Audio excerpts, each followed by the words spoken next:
Who all's here tonight? We've got Unfinished Project and Lars. Lars, of course, was talking about the JB's little shop in the thumbnail there, along with Deke. Let's all that. Wendy English, Racer Ray, the One-Eyed Cat. Hope everyone is doing well. Dean Stevenson from the other side of the world. Just Mopar Joe is here. JMJ. He's also going to be a guest next week. Yeah, he'll be a guest next week, too. Awesome. Along with T's Good Time Garage and Little Possum. We're going to have our bracket champions on. More announcements on live streams coming up later tonight. JB is here, People's Choice Award winner for 2025. Six Garage, Kerosene Cucumber. Lumpy is here, Colleen Tebow. Mopar K Don't Play, Danny Boyd. My Aunt Nancy is here. Dr. Go, they call him Dr. Go. Levi's Backyard Performance. Valiant Adventure 1973. Who's going to win the No Name 500? Looks like Valiant Adventure 1973 and Left Turn Dodge are both making a pretty good case. Ryan Barsness is here. Big Mike of the Hoopty Barn. He says, good evening, home from Wisconsin. Deke, the man with the plan to make sure we're all safe. Indeed. That is the plan. We got lots of folks in here tonight. Well, while they're streaming in and they're still getting their notifications and such, for those of you who don't know, our guest tonight is Mr. Deke Denney. He is the AHRA Tech Inspector. He is the fella who will be reviewing your vehicle to make sure it is track worthy. And we have been telling you since this had 300 plus on it, and for years before, that this was going to happen. So this is a good night to be able to ask him questions to help you pass on the first try, which will give you maximum time for socializing and being on the track and all that good stuff. It's great when cars could show up and pass tech uneventfully.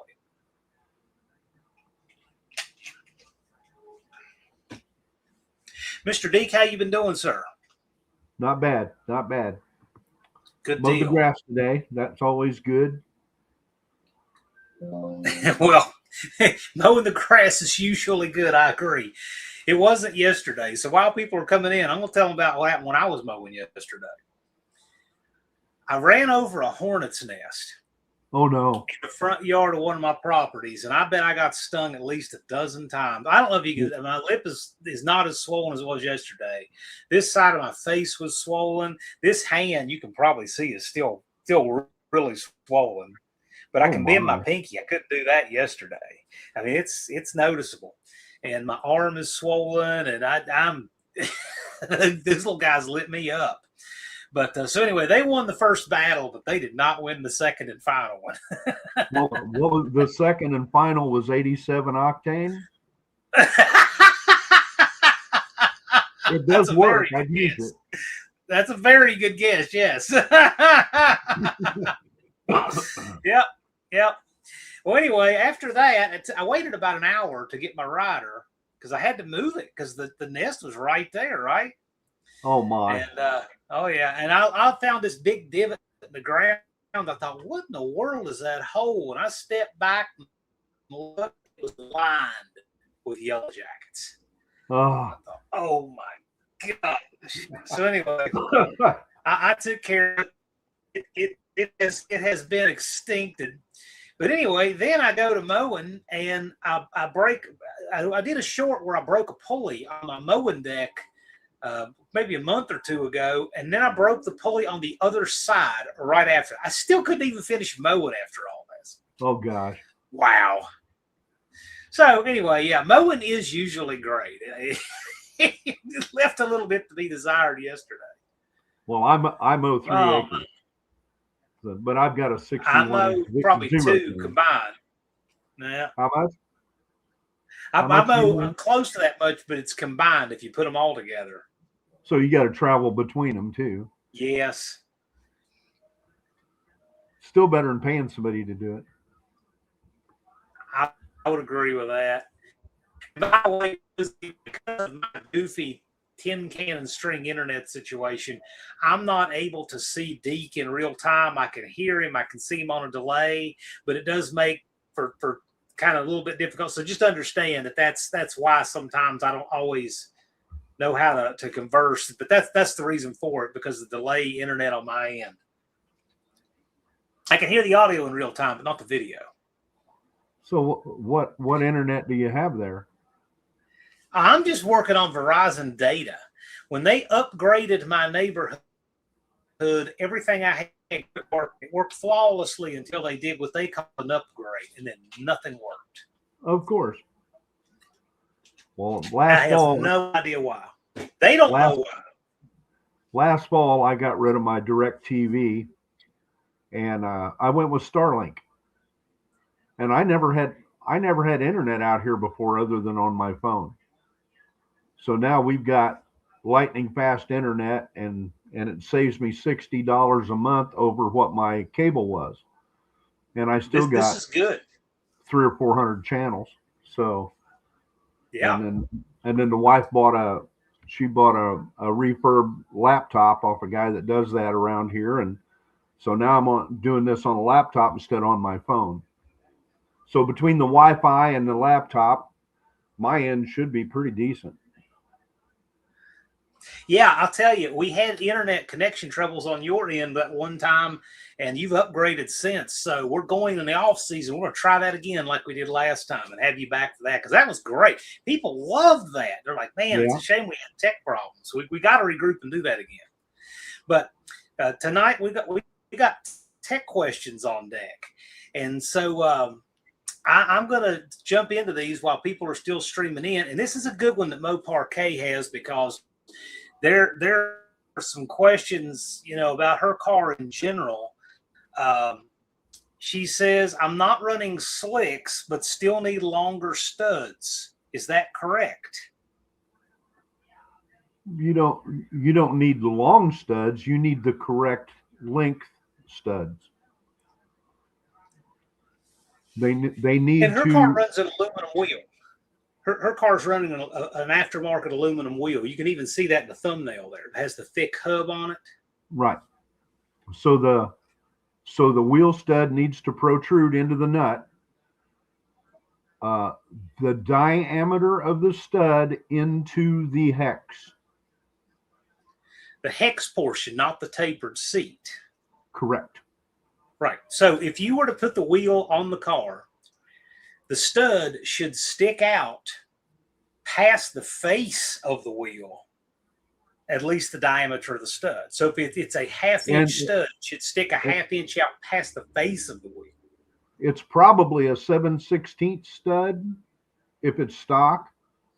So you need to go probably about 9/16, because you got to figure the washer, and that should put you right real close to your, let's just say 5/8 past the face of the wheel. That will put you the 7/16 plus the thickness of the washer into the hex portion of the lug nut. I think her car, if I'm not mistaken, I think it's a 73 or 74 Duster, so it should be a half-inch stud. It might very well be. It might be half-inch. I believe on that car it is. It's a few years past the left-hand thread ones. Yeah, so what you can do, Mo Parquet, if you have any question about the length of stud and engagement on that, take one lug nut off with the wheel on and just take a picture and just email it to me. And we can tell you pretty quickly. But a stock stud, I'm pretty sure on that car really isn't long enough to get proper thread engagement. Not for the aluminum wheels. It's serious business. I've got aluminum wheels on the van, and it have that style of lug nut. And where they break right where the hex meets that shank. That's where they break. So when people say I got a bunch of threads in the shank, those aren't going to save you. You did that video of that one. You didn't even put a wrench on it, and it broke. It broke right off. Probably a Timu lug nut, but right? Yeah. Yes, it's always the lowest bidder that'll get you. So it's serious business. Speaking of that, I'm going to show this.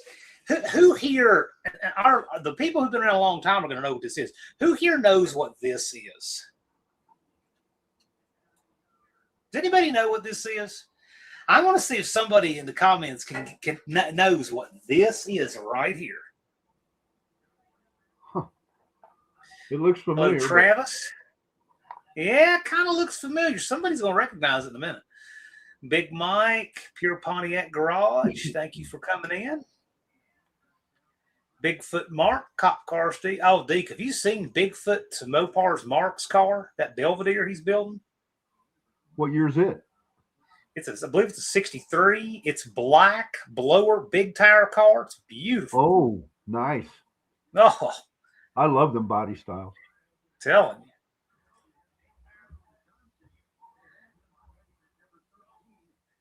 Tanner asks if he needs to have longer studs on the front wheels. If he has those thick hub aluminums, he should. Yeah. I mean, that's your life, guys. It's not hard to change studs.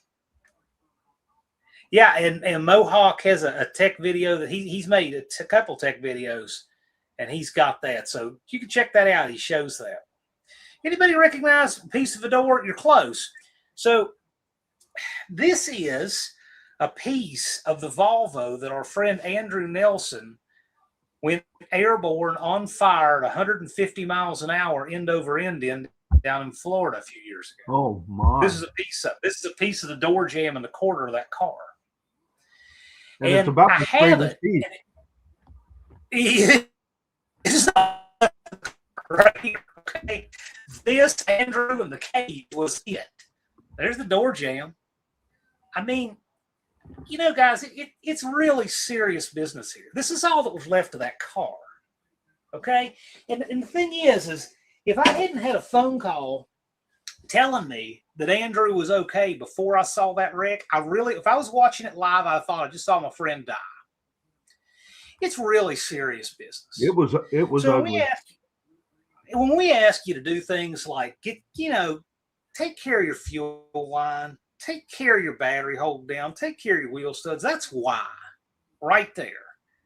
Andrew walked away from that. He was hurt pretty bad, but he walked away and he's back in the car. And it's because they take it so serious. And that was just a little 6-cylinder. Well, not really. Yeah. Not really. Well, he was doing about 150 in the lights when that car went over. And it happened because of a broken connecting rod. I mean, just telling you, this is serious business. That's why we do this. Levi asks, any rules on sliding rear glass on trucks? The S10 has one, and they broke the locking mechanism. It shuts completely, but you can't lock it. What say you, Mr. Deke? I'd say it's fine. I don't have any reason to think it's a problem. I wouldn't think it would be a problem. You could even tape it shut, but that isn't. I mean, it's a small enough hole you're not going out it if you're belted in anyway. Yeah. Oh, we actually have a video of a car that shook the tires on the launch and the entire back window plug came out. Oh, that Impala? Yeah, I remember that. Yeah. Something to kind of look at in some of these cars. Well, and when you get older cars like that, guess what? If you take that trim off, usually that about around that back window is rusted out. Thumper is asking, do you need a drive shaft loop with Cooper Cobra radials? Well, those aren't you can answer this, Deke. I'm going to say no, but it depends on you. It does depend on your ET, though, doesn't it? Yes. If you manage to run, how quick would you have to run with regular street tires to need a drive shaft loop? Hang on 1 second here. I've got it on my list. Yeah. Generally speaking, we always correlate the drive shaft loop with drag slicks and drag radials, but there is an ET that you could get to. 859 and quicker. Okay.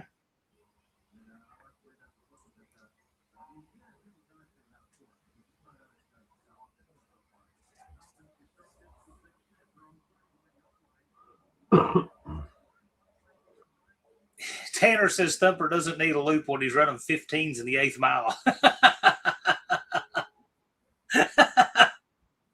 Yeah. Thumper's got a spare loop. He's going to put it on. Good. Cool. I'll tell you guys, this is all good stuff for your street cars too. I mean, just saying, it really is. While we have Mo Parquet in here too, Kay, if you're still in here, what kind of fuel line are you running on your car, from the tank up to the fuel, to the tank up to the carburetor?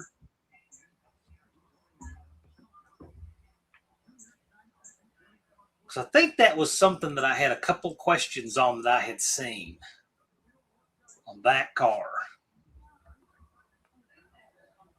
Yeah, there's cars coming with drive shaft loop standard. My 2002 CRV has a drive shaft loop from the factory. It must be powerful. I don't know. Probably not even 150 horsepower. But when the drive line's made out of Tinker Toys, you know.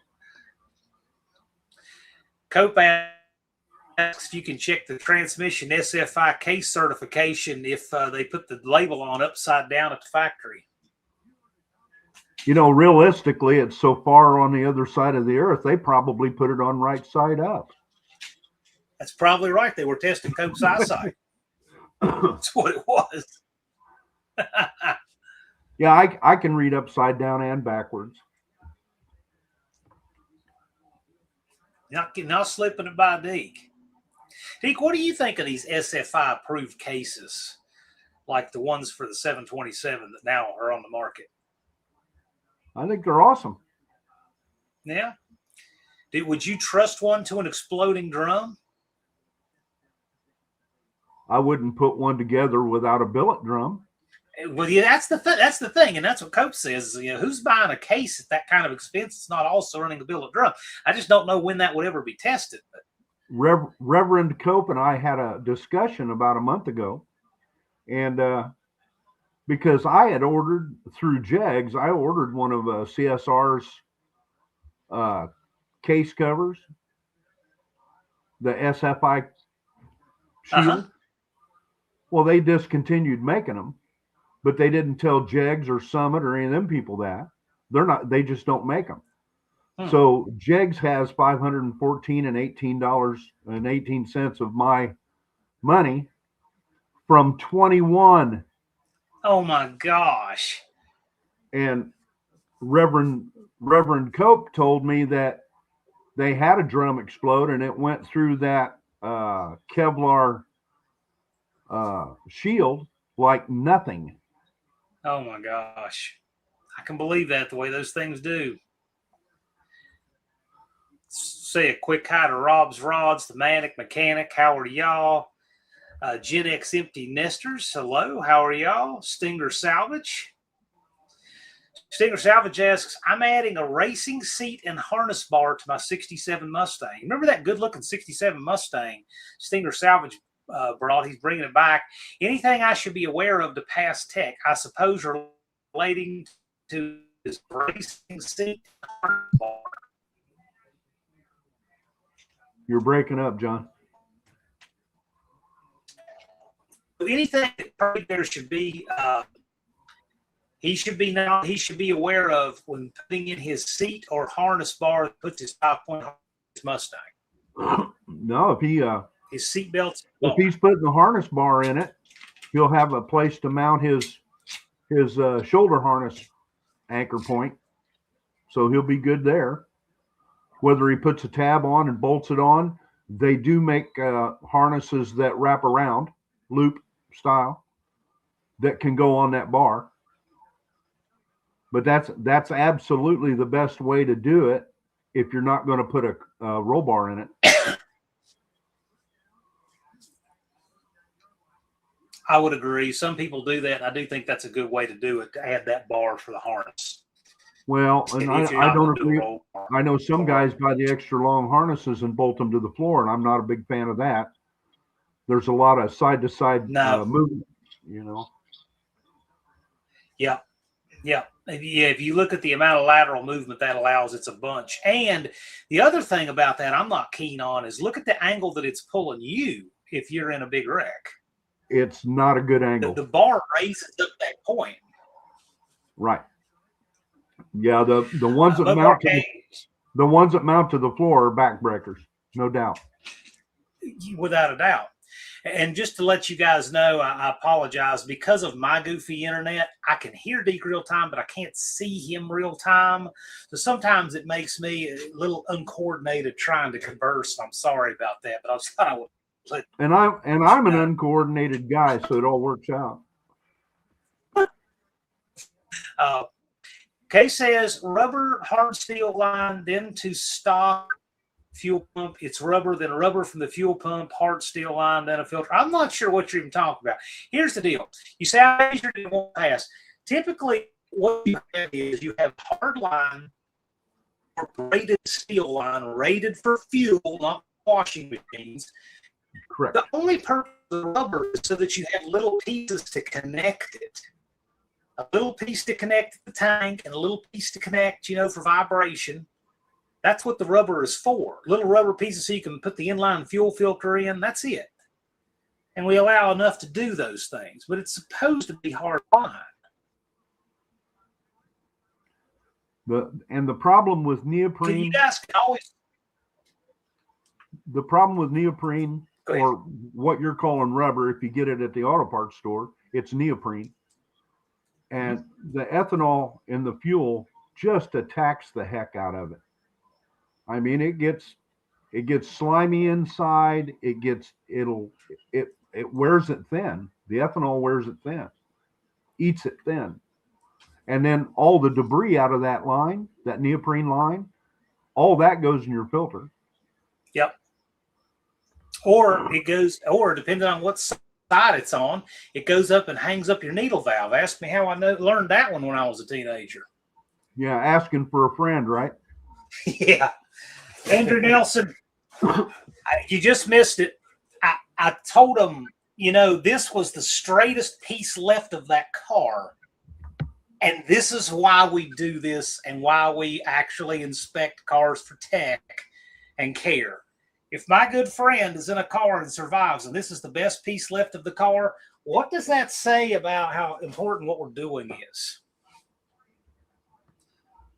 Him and Calvin did a great job building that car, I'll tell you that. Absolutely. Lunar Outlaw, you want to buy my mistake, a 22-foot-long fishing boat? That's what you call a hard pass. Does it have a pair of Hemis in it? I didn't ask the right question. Andrew says you can call him Father Flanagan. Ah. Howdy.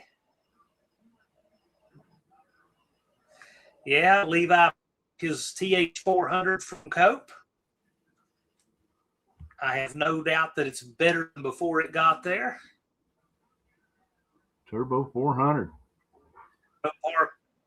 No Parquet is clarifying her fuel line thing. If you want, you can always, I put my email in the chat. If you guys have any tech questions you want me to get pictures of to Deke, send them to me at my email, john@princetondragway.com. I'm happy to get pictures to Deke so that we can clarify any type of tech questions. And the reason we do, not that you guys wouldn't have an opportunity to get something fixed on site, and not that we're trying to really to hammer you with this stuff, but we're trying to make it as easy as possible to get it right before you get there. Lone Ridge Garage is asking braided fuel line max length. So if you have like a braided steel line, a braided steel hose. I don't think there is a max on the length. No, you can run that all the way. There's a lot of cars that run that in lieu of hard line. Sure. But again, it's not just regular rubber hose or neoprene hose, and it's also not the braided steel for washing machines. Exactly. It's not steel braided. Come on, guys. I know people who have used that stuff to try to fool tech inspectors because it's cheap, but we're talking about people's lives. let's do better, you know.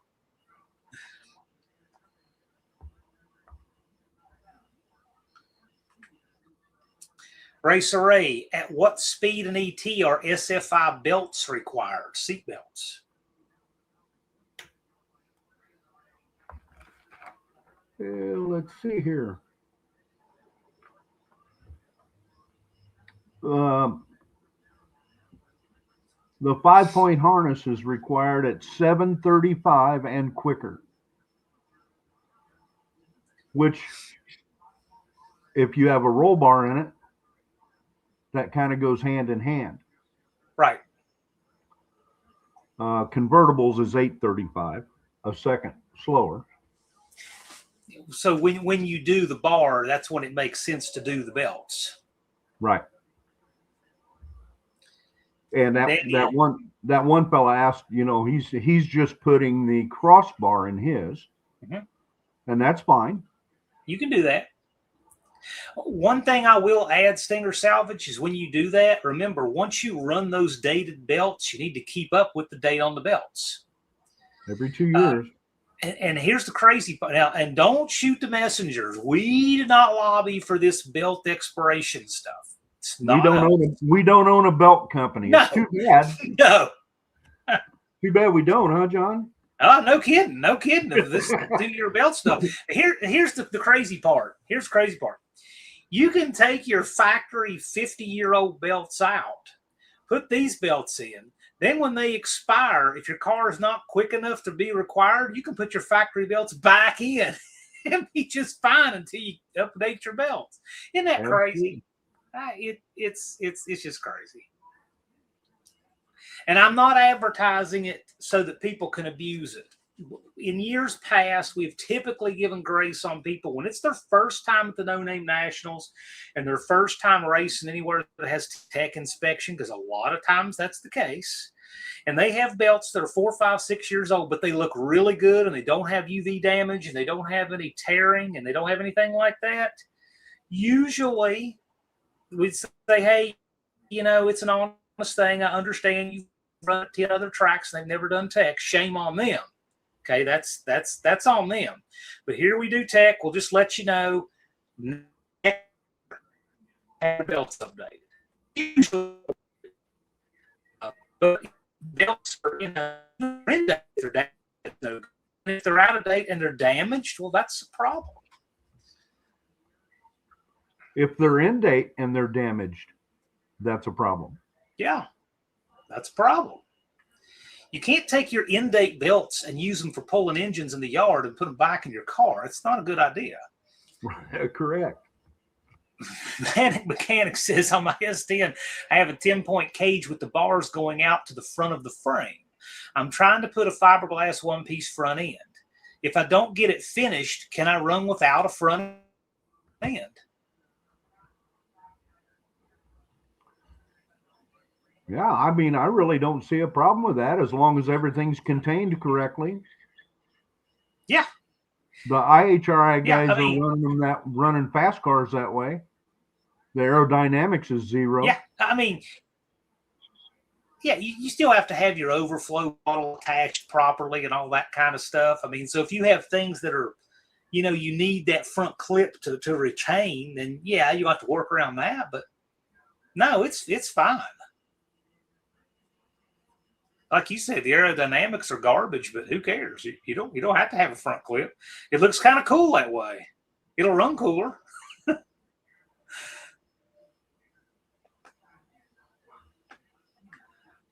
Lunar's doing title paperwork on his 68 Porsche after 7 months, so good deal on that.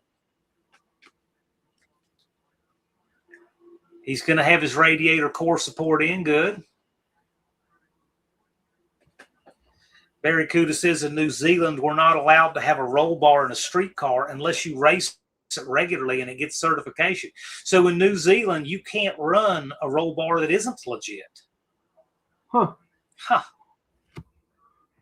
That might actually be a good idea. And they drive on the wrong side of the road.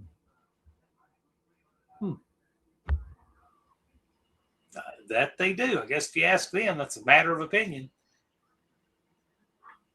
Certified as what? I don't know. You tell us. I'm assuming that they do a chassis cert of some kind. Or maybe their DMV does it. Do you know the answer to this? Do you know this, Deke? Stinger Salvage, I think it's illegal in the USA to drive a street car with a cage and no helmet. I don't know if it's illegal. I know it's foolish. Do you mean, know about the legality? Do you mean drive it on the street or race it? Yeah. He says drive on the street with a car with a cage and no helmet. I know you can break your skull on a cage with no helmet on the street. That's exactly right. And I'm pretty sure they don't. That scares me to death about a cage street. Most law enforcement wouldn't want you to wear a helmet because of the inhibiting your hearing, right? And visibility. You have less visibility too. Sure. Nobody wants to take a lick like that. No, they don't. Oh, no. It'll ring your bell for sure.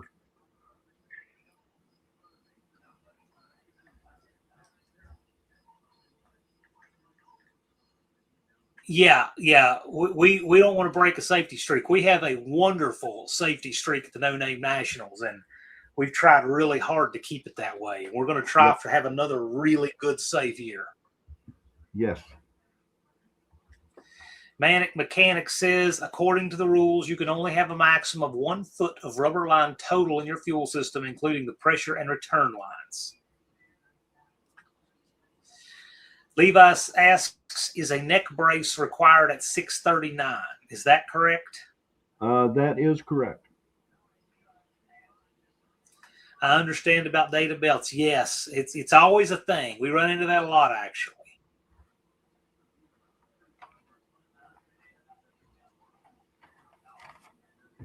How fast does it need to be to have aftermarket seat belts? Tanner asks. Okay, 735.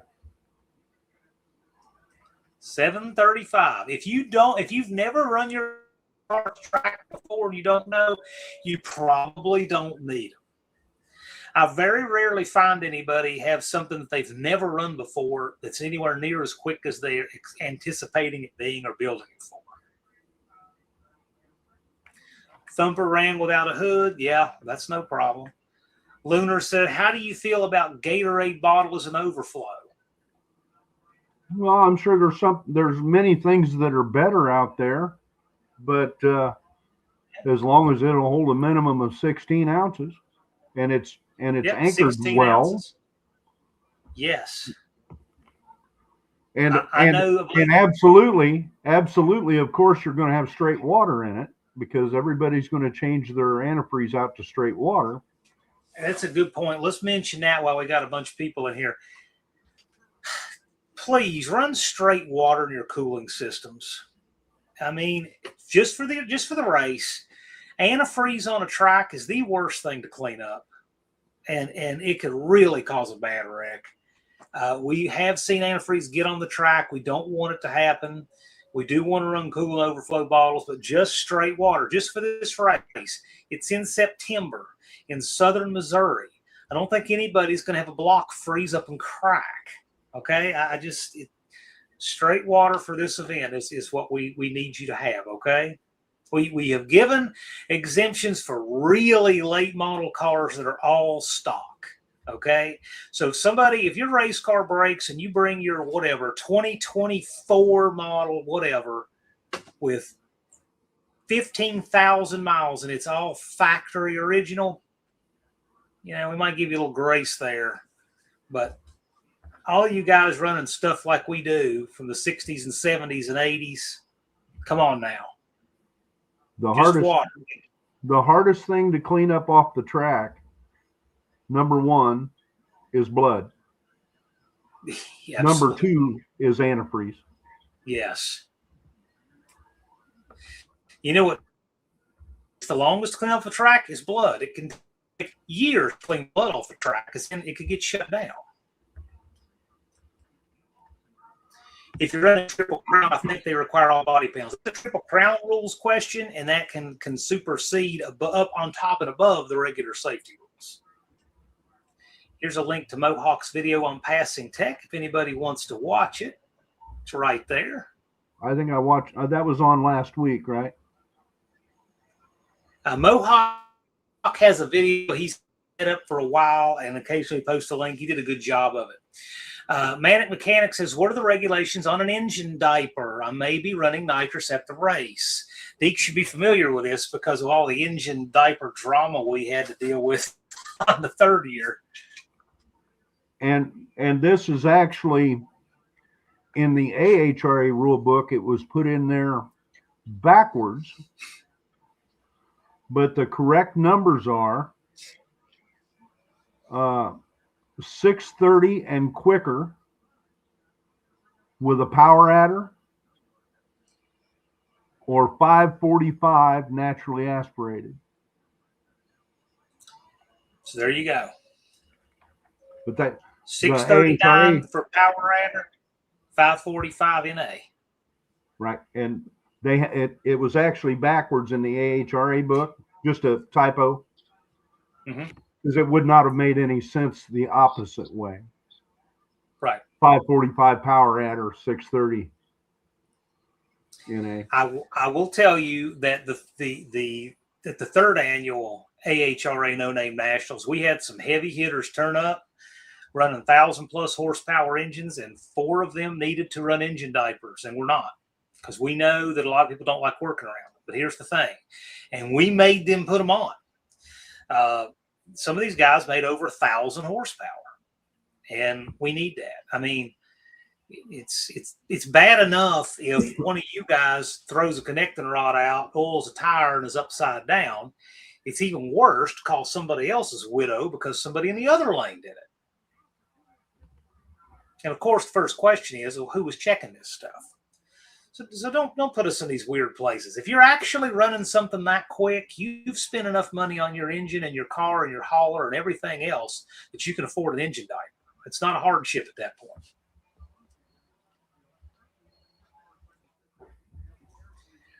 Rocky Myers, no racing on Sunday. No, there is not. There's no event on Sunday. Sunday, all you'll see is people rolling out that had camped on Saturday night. There the might event be is Thursday is tech day. There might be some wheel stud thrashing, maybe a flat tire thrash. Yeah, Sunday there's always broken stuff getting fixed for the return ride home. What'd you have to do to your van last year, John? I had a wheel bearing. The boys put a wheel bearing in it Saturday night. Sunday morning, I put wheel studs in Dougster's truck. Right. The Bad Tree guys fixed a broken trailer leaf spring. There's always stuff that's getting fixed for the ride back on Sunday morning. That's all the action you'll see on Sunday morning. I had a valve stem go bad on me about 10 miles from the track, but I got the spare on it and made it home. So, and now I carry in my truck a tool that'll change a valve stem without breaking the tire down. Isn't that neat? Is it the cone? Yes. I've never used one of those. I've used it, and I tell you what, it works fantastic. That's neat. For $15, I couldn't not have one in my truck, just to carry with me. Upper says, I feel called being foolish driving around with a cage. Less visibility. Okay, I am being called out.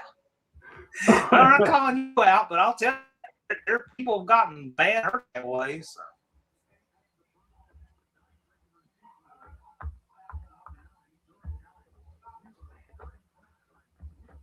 A helmet on the street ruins peripheral vision. That's what I was thinking about with visibility. Yep. Your peripheral vision.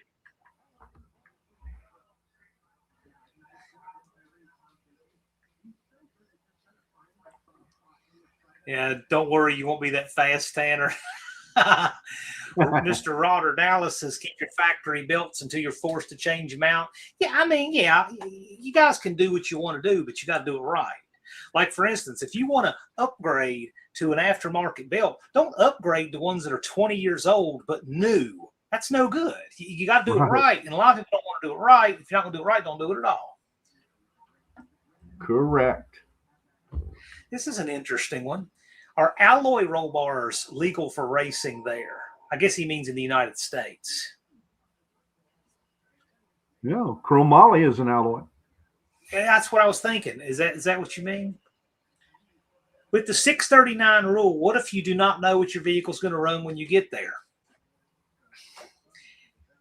I'll throw my 2 cents, and Deke can append onto this. I know that Deke was asking people what he expected their cars to run, just to try to get an idea. Most of the time, when you don't have any idea, you usually aren't going to run. If you think it might achieve that time, it probably won't. If you got a vehicle that you think might run a 639 and you show up and you don't have 639 equipment, I'm not going to hit you too hard if you do run a 638, because that's very uncommon that people underestimate what their cars will run.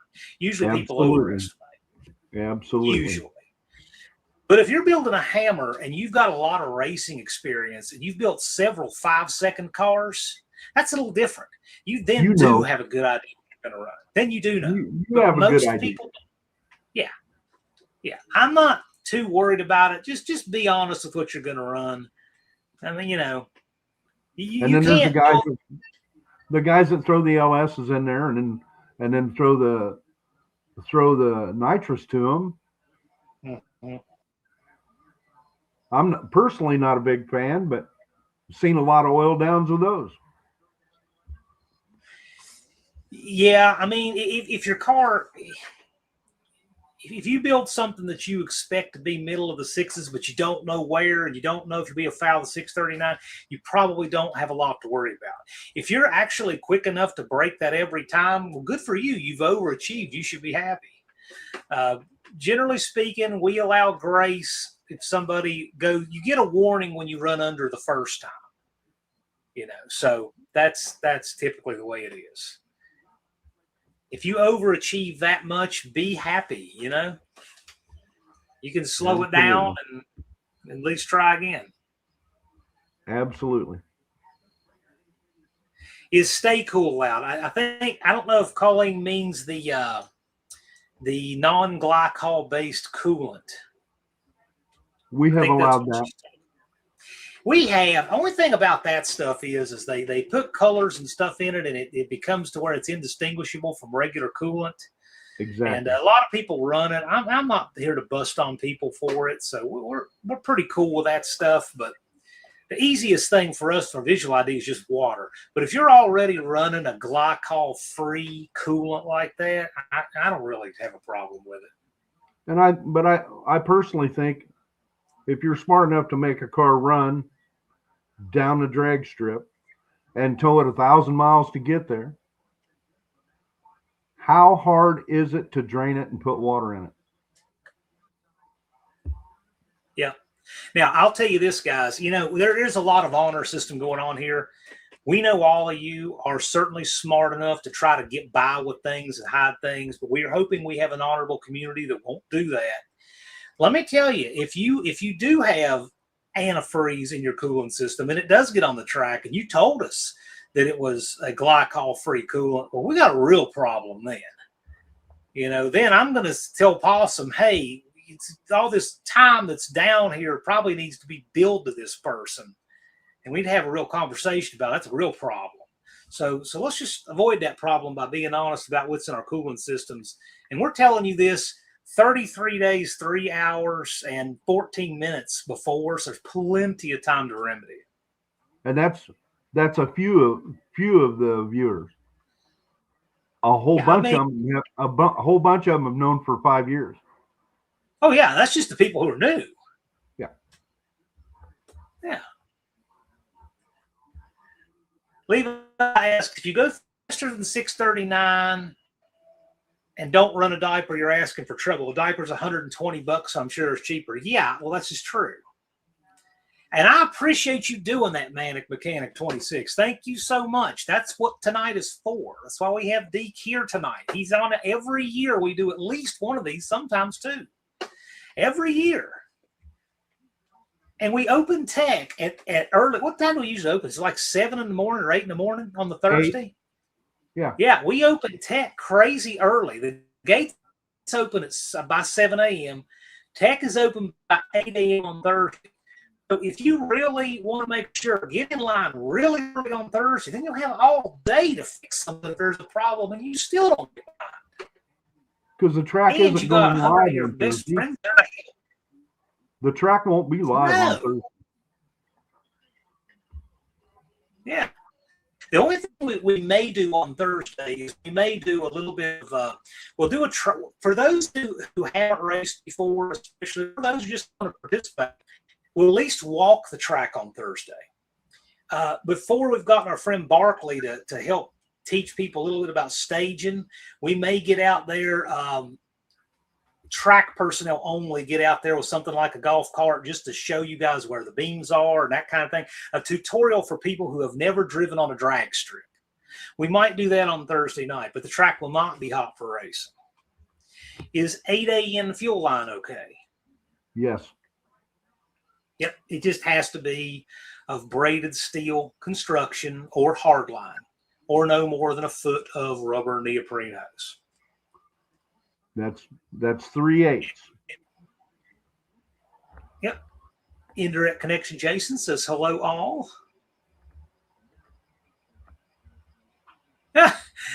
A better question is, what is John going to have to do this year? I got to do all kinds of stuff. What are you talking about? Are you kidding? Oh wow. He starts Dallas early. says he and Dylan Levi had to fix trade. I'm there for a week, man. What are you talking about? I'm doing everything. Yeah. Levi and Dallas had to fix trailers because of a pallet in the middle of the road. Oh my gosh. What a mess that was. He described that to me and I'm like, oh my. I didn't even hear about that. Can't believe I didn't hear about that. Lunar, I've seen those in action. They're wild, man.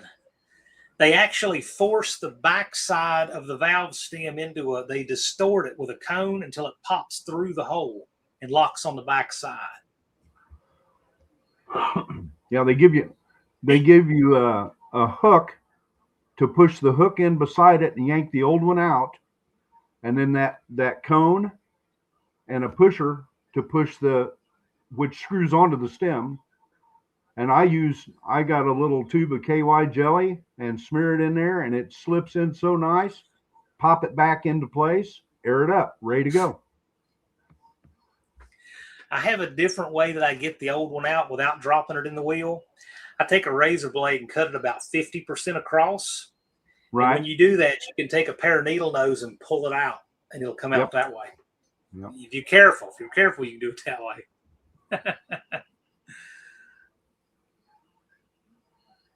Dallas, I got that pallet first. Oh, gosh.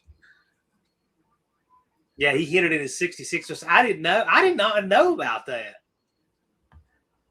Rapid Transit J is here. Hello, sir. Oh, my. I hate that.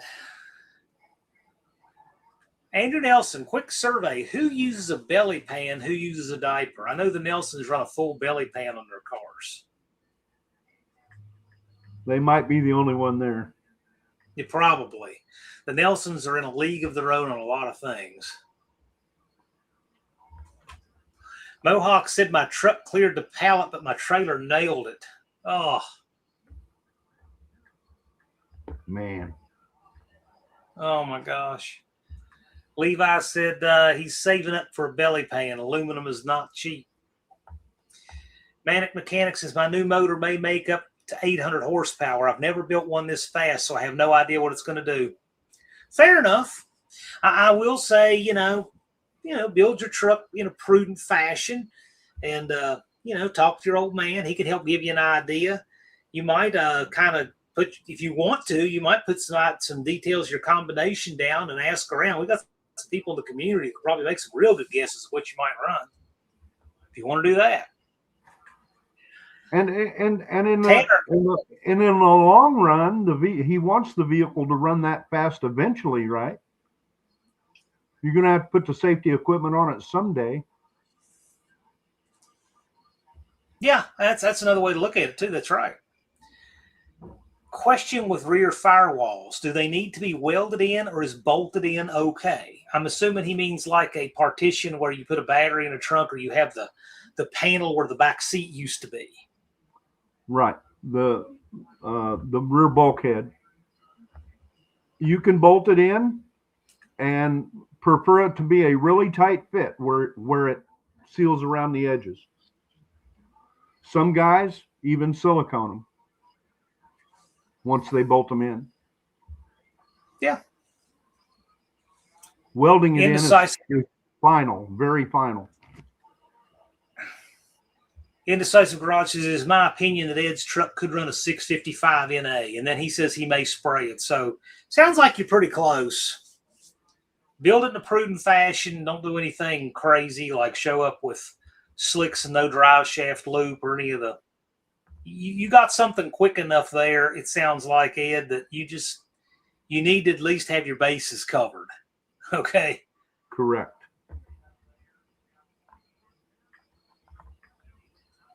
Thumper says, does a fuel cell in the trunk require steel covering holes to passenger compartment? Yes, that's considered the rear bulkhead. You can make, and if you have to make one, it can be 24 thousandths thick steel or 32 thousandths aluminum. There you go. Faith Van Ark is sick with the ammonia. Okay. Levi, it sounds like he's working up for a bribe. Deke, what beverages would you like when you're taking cars? I'm going to bring my Tempa canopy if you want to use it. Well, I don't drink, when I'm doing that. A Gatorade would be nice, and I'm not really particular on the flavor. If it's wrapped in 20s, it'll keep it cooler.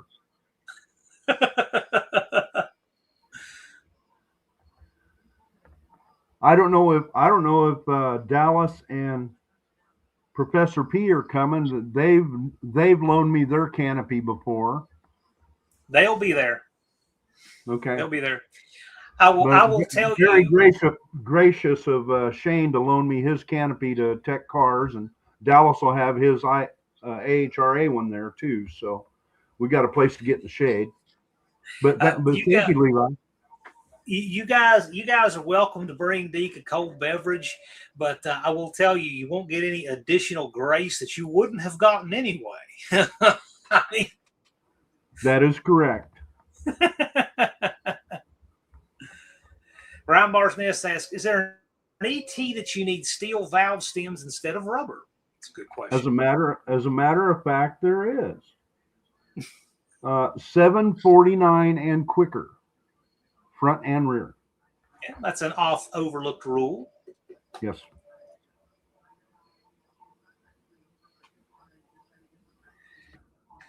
And for the newbies out there, no hubcaps. No hubcaps. So your hubcaps that snap on, please remove them for the duration of your racing. And burnout pit competition, I might add. Absolutely. Also take them out in there. Burnout pit tech is much less exhaustive. It's not like track tech. We do require you to have your battery hold downs properly held down and a few other things. Not as much for the burnout pit. But we want to have like wheel covers that snap on. Please remove those for the burnout pit. I'd hate to see one of those go careening over a guardrail. And your battery needs to be held down in that burnout pit too. No bungee cords, no ratchet straps, no, gravity and a prayer. Really, there's some things you do and still need to do. And you must have a helmet in the burnout pit.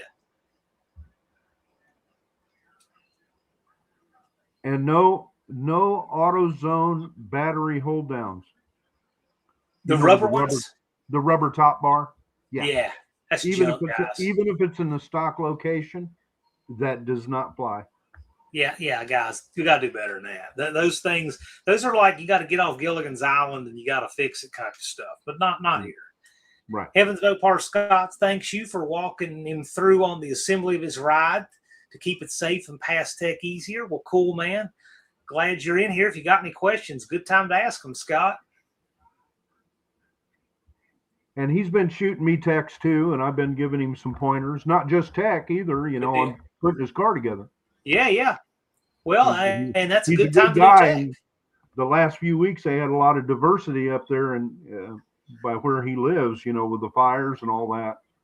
It was just across town from him.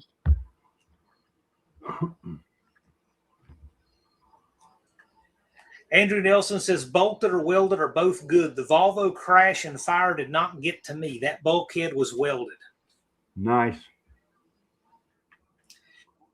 Manic Mechanic says, I will order the stuff tonight. End of discussion. You know what, man? I'm really glad. I really appreciate it. And let me tell you, I do not take for granted how good an attitude the people in this community have about tech. I mean, overwhelmingly, you guys have been awesome. I appreciate it too. I mean, we have some stuff that we kind of give some grace and appeal, and sometimes we say no. I mean, sometimes we occasionally over the years we look at something, it's like, you know, no, man, we can't let that slide. But it's because we care about everybody here. Absolutely. We want everybody to go home in the same shape that they came in.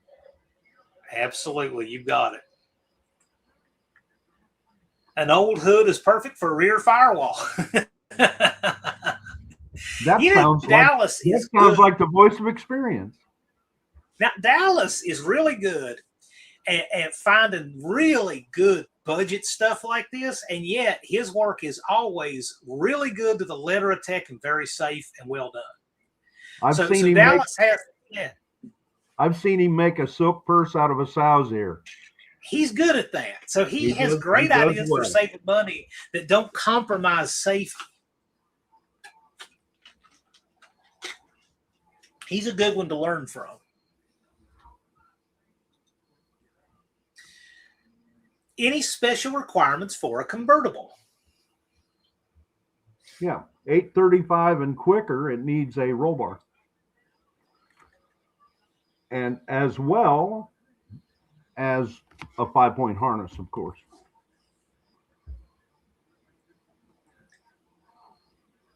Here's another guy, too, that's a good example for passing tech and does a good job. It's just Mopar Joe. You got lots of people here who are good to learn from. They've been through tech many times. Yep.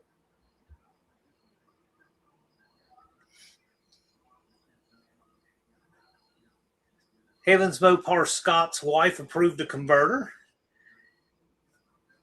Got his transmission cooler, he did, and his lines to hook it up. We helped Scott with that. That's something I'm going to tell all of you guys since it'll benefit you like Scott. So Scott has been getting an education on transmission cooler and lines.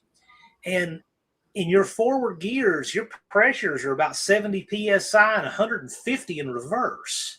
So there's a reason why you don't run just a regular hose and hose clamp on transmission cooler lines. You know, your carburetor might go ahead. Transmission fluid makes those little rubber hoses pretty slimy, and when it gets hot, it'll pull through a clamp so fast. It ruins the hose and it leaks everywhere, and it's blowing all back under your rear tires. Thing is it's not hard to do it right. You can use that nickel copper line and bend it and flare it and get good. I did it on the van. I don't ask you guys to do anything I don't do. I fixed it on my van.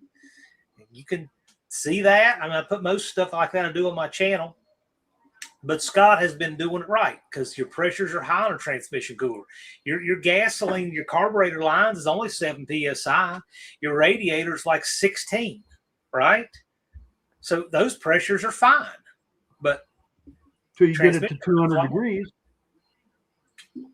When it gets to 200 degrees, and then the chemical reaction on the hose just adds to the misery. Valiant Adventure ordered my helmet on Wednesday. Very good. This is a good one too. This is a good universal one. Vintage Adventure drives. I upgraded my battery hold down to use 3/8 bolts since I used to have 1/4-inch studs. That's important. Can you talk a little bit about the hold down hardware for the battery? Yes. 3/8 bolts, through bolts, 1 1/4 by 1/4 bar across the top of the battery. Preferred through the frame. If you're on a unibody, it ain't going to happen. I understand. But then you use the big fender washers to sandwich the floor of the trunk. And there you go. I know I've seen guys try to get it by before. They'll take and buy a cheap battery box at AutoZone and try to bolt it in and then just drop the battery in it and put a strap, the nylon strap across. That ain't going to cut it. If you even tap the wall, that thing's coming out of that battery box. Guys, batteries coming loose is a big deal. We can do well on this. Had to make somebody mad a few years back running a ratchet strap on a battery. Come on, people. I will tell you, 98% of you guys do awesome. And that other 2, we're just trying to help you. Seriously, we don't make any money from it. It's not like we get anything out of these upgrades. These are for you. And if you have relocated your battery to the trunk, you need a rear mount electrical disconnect on the back of the car. Yes. Now, Deke, we do need to talk. We'll talk some more after the live. We've got a circle track car coming, and it's going to have an unusual situation with that. We'll talk after the live about that one. Okay. Because circle track car tech is from a different world, and that's a different conversation. We won't muddy the water for everybody else doing stuff more specific to what we're doing here. Charger 383 Mopar, I've gone 100% digital on my gauges on my charger, so I don't have to worry about plastic oil lines. That's one way to do it. Man, I used plastic, I think exactly one time, and it came off and sprayed oil on me, and I went to 1/8-inch copper and cured that problem. I actually use 1/8-inch copper going to the firewall, and then I run a braided steel brake hose, a 4AM brake hose inside. That's how I do it to account for engine vibration. All right, I said that backwards. It's 1/8 inch to the car, and then at the firewall, it runs a brake hose over to the engine. It makes disconnect and reconnect from the engine so much easier, and they don't leak and they don't wear out from vibration. Absolutely. But you can coil that 1/8 inch around a socket and make a vibration damper. Mm-hmm. Yeah. And I mean, hell, the factory did it for years. Yeah, there's a lot of good ways to do things. There's no reason to do things bad when there's so many good ways to do it. Mr. Rodder says our tech discipline at No Name Nationals carries a good track record, pun intended. Yes, it does. And thank you, Dallas. Joe brings a good one here. I got the fuel tank rollover valve after that guy had his incident. Excellent plan.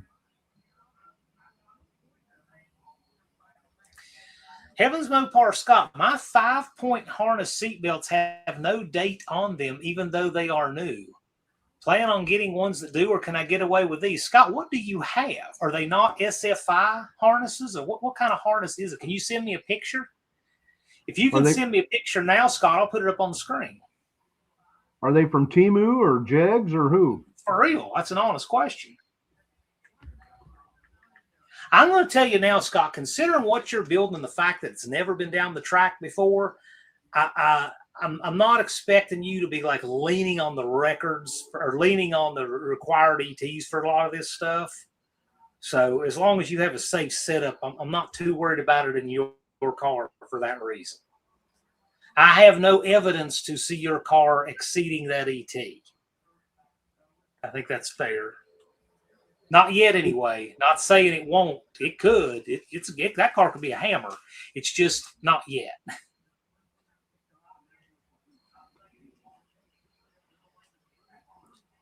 Junkyard D asks, does the sail panels have to be covered along with the bulkhead? I don't believe so, because they don't enter into the trunk.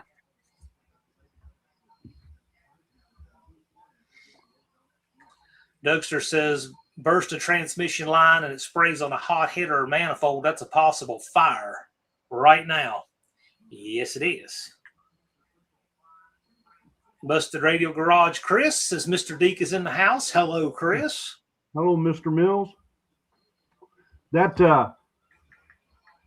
I never got too excited over a fire under the hood, but I got real excited when I had transmission fluid on the slicks.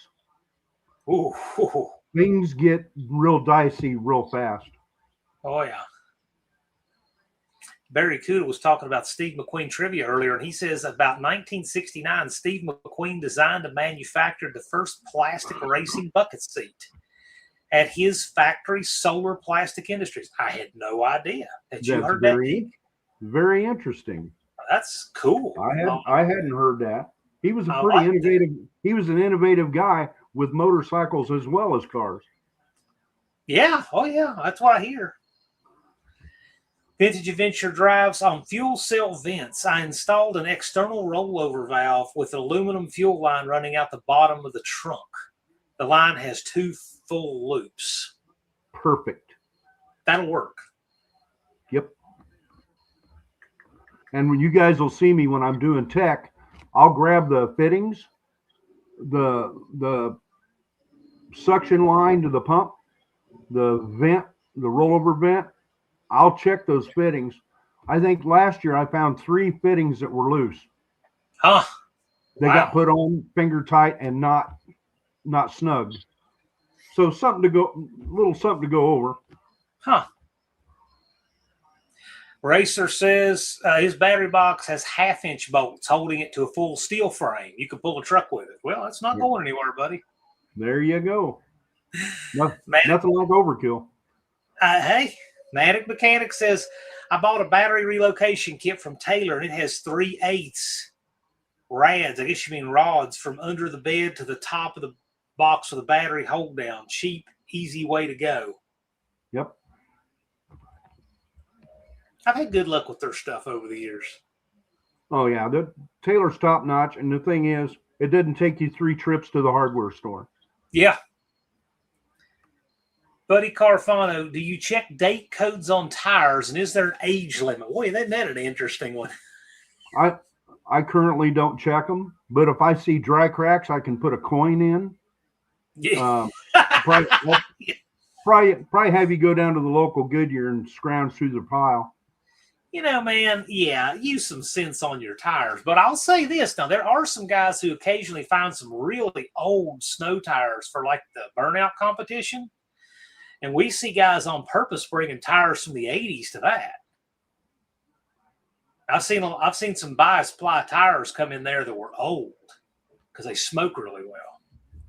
The guy with the S10 last year, he was throwing sparks off the steel belts. Oh yeah, Russell. Yep, Russell Marine. He's bringing it back too, guys. I talked to him yesterday. Awesome. Tanner says, does a battery disconnect have to shut the engine off while the alternator is on if I'm not running the charging system down the track?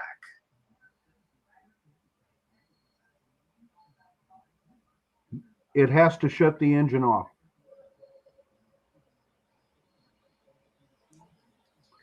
If you're not running the charging system down the track, that means you have to remember to shut the switch off to the alternator. And what if you forget?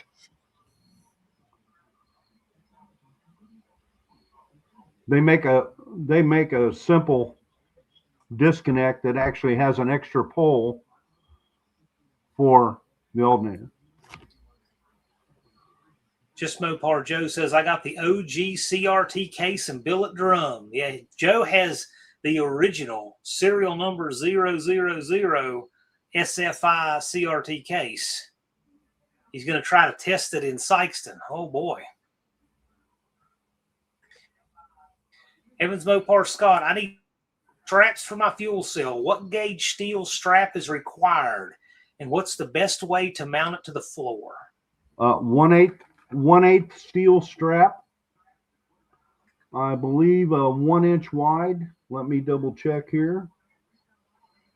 Yes, 8x1 straps. The best way is through bolt with washers on each side.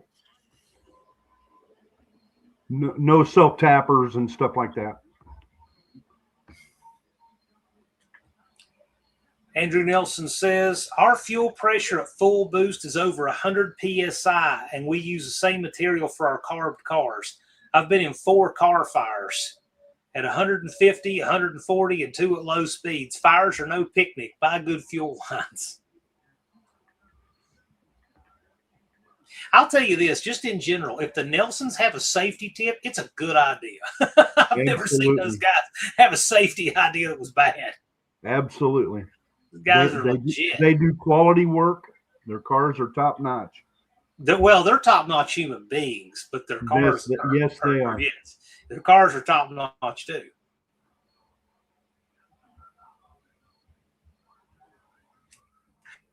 Valiant Adventure 1973. This is a good question. We haven't had any apparel questions tonight. Can girls race in leggings and Converse shoes? What are the ET requirements on apparel? So I'm guessing this is that Dart or Valiant. It's probably not going to go fast enough to require a fire suit. I would rather see denim jeans than anything. Now, you don't need a fire suit, but leggings or even polyester and stuff like that, I'd just soon see blue jeans. They're durable. If anything happened fire-wise or anything like that, you're just better off. Not to mention, even if you just get in a wreck, no fire at all. I mean, I fell through a deck showing a house a couple weeks ago, and I got skinned up. I got skinned up bad wearing blue jeans. If I'd been wearing something like shorts or something like what you're talking about, I mean, it had torn pieces out of my legs. You'd have been in stitches. Yeah, for real. I'd have gotten stitches. And if the Converse shoes are like sneakers or whatever, lace up or whatever, that's fine. Evil Energy fuel lines are PTFE hose with steel braid over them. What's your feeling or opinion on them? I'm a big fan of PTFE.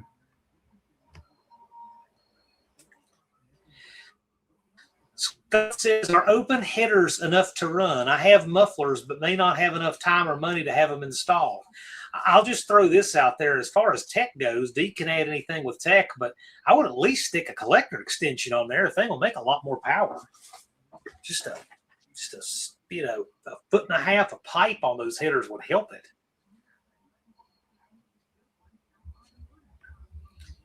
You have any thoughts on that, on open headers, any tech things he needs to watch out for?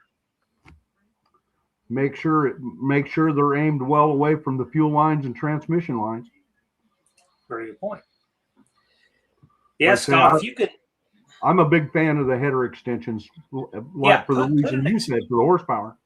Put an extension on there. It's usually about 1.5 foot long is usually where they wind up being. And 1 foot to 1.5 foot, and it helps with scavenging, and they make more power. I always did them 18 inches, and then mark them with a crayon all the way down, and then where they melt off and stop melting, cut them there, and then they're tuned. Yeah, that's an old school way of doing it, using the melt on the wax. Mopar K bought a spool of braided line in one video she's working on. Good deal. Excellent. Awesome. Thank you. Jim said No Name one year he had old tires on the Charger. He did, but he was in a burnout competition.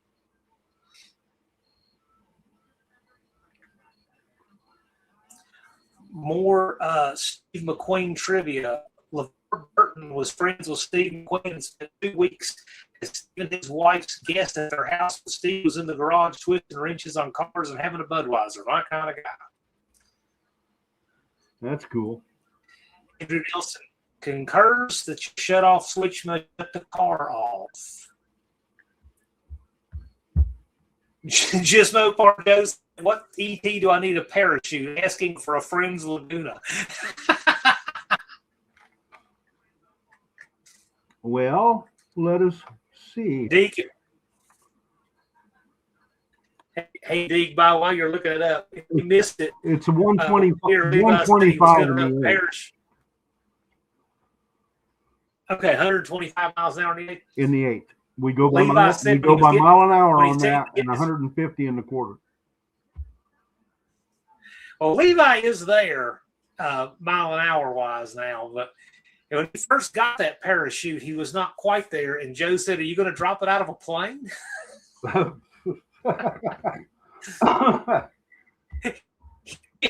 He wasn't there yet, but now he is. But that was the comment of the year.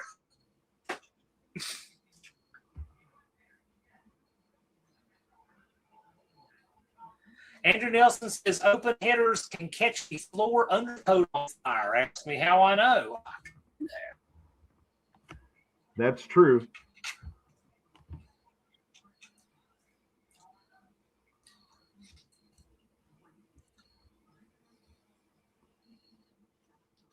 Joe said he's got to put his wheelie bars back on before he needs a parachute. Mr. Rodder says wheelie bars are training wheels for learning racers. Just saying. All right, let's see here. These are the belts that Scott has. They look, I'm not sure what kind of belts those are, but they don't look like they look like a streetcar belt. That's exactly what they look like. Which yeah.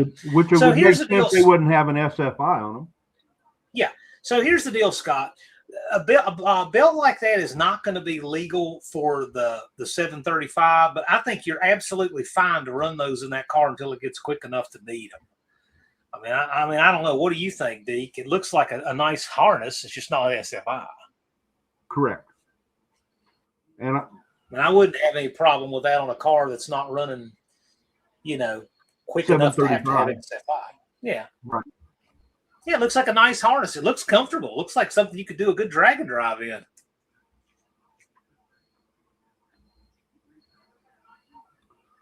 And for the guys, yeah, go ahead, John. He said, well, my problem with open headers is the CO that gets in the cabin area. Yeah. And I tell you what, I've run ethanol cars before, and yeah, it makes you sleepy. I did want to bring up on guys that are needing helmets. The new year for Snell is 2020 because the 2015's expired December 31st. So any new helmet you get has to be dated 2020. That's how Snell put them out. I looked up through Snell, and that's their next iteration of helmet.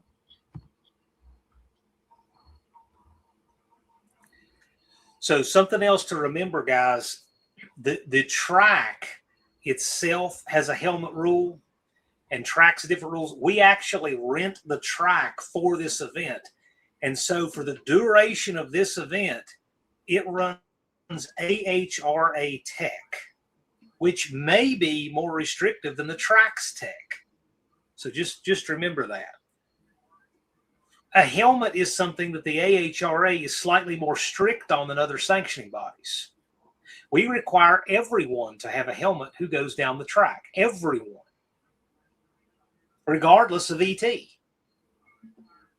That is correct. Turbo Tom went down the track in his Model T Ford, and he wore a helmet. At 20 mile an hour. If you want to go down the track in a monster truck with 25 to 1 gears, probably turning 45 miles an hour in the 8th, you're going to do the helmet. See it? Work on that. Daddy T.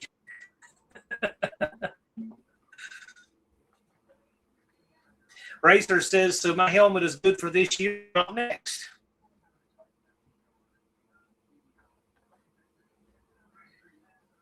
Heavens, no parts didn't need to send pictures. Yes, we got those.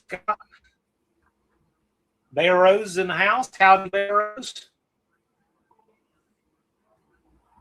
My helmet is 25, Tanner says. Good deal. You're going to have a helmet for a long time now. William went down the track in his 65 Cushman at 38.6 miles an hour with the helmet. Yes. I know one thing. I wouldn't want to spill out onto the track at 38 miles an hour without a helmet. Let me reiterate on that Snell rating. The 2015 helmet expired December 31st of 25, not this coming December 31st. Right. Right. And Tanner says his helmet is SA 2025. What? Very good. We did give them a bypass on the DOT helmets, right, John? Yeah, DOT for cars that are too slow. 765 and slower, you can use a DOT helmet. DOT like that. This is the DOT helmet that our inaugural burnout champion William wore in the burnout. That's the AK motorcycle helmet. You can run those if you are 6 or slower. That's going to be the good. Stair salvage, our GoPro camera stick suction cup to the rear window out on a pass. I think other people have mounted cameras on cars for passes. I guess if it's securely mounted, okay. I wouldn't want to do anything sketchy, though. You don't want that thing flying off. What do you think on that? I've seen the mounts. I have seen the suction cup mounts, but I've also seen them that clamp to the drip rail as well, or you can roll your window up on and clamp it on the window. I would feel. You have to roll with your windows up. Right. The only thing. It's your camera. You know that then if they don't catch it, the next guy down the track's probably going to smooth it out a little bit for you. Well, just remember, guys, the safety thing. So make sure your stuff is attached well. We don't want it flying off the car, but yeah, it's a content creator event, so we want people getting as much good footage as they can get. We just do it safely. We don't want anybody having parts come off their car. I read about one 2 weeks ago at Havana. A guy that knew better. He admitted he knew better. He was standing behind a car in the burnout, and I never heard what came off the car, but when it exited under the car, it broke both of this gentleman's legs.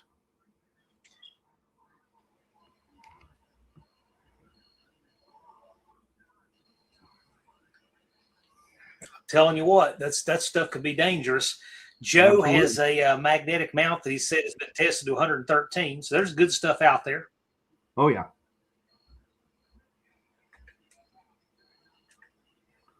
And speaking of Joe, it's a good time to mention it. A week from tonight, we're going to have our No Name Nationals bracket champions on the panel. Just Mopar Joe, T's Good Time Garage, and Little Possum. They are all bracket champions of the No Name Nationals, and they're going to be in the house a week from Friday, the 28th, regular time, and we're going to have some other special guests to be introduced soon, so be on the lookout for that.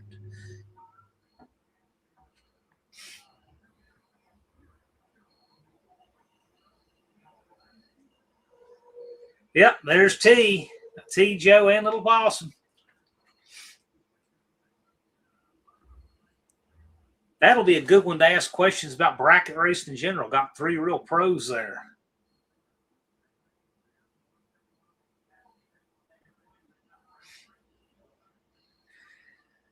Dallas says, Barracuda, that's the American beer you get down under. We keep the good stuff in the States for ourselves.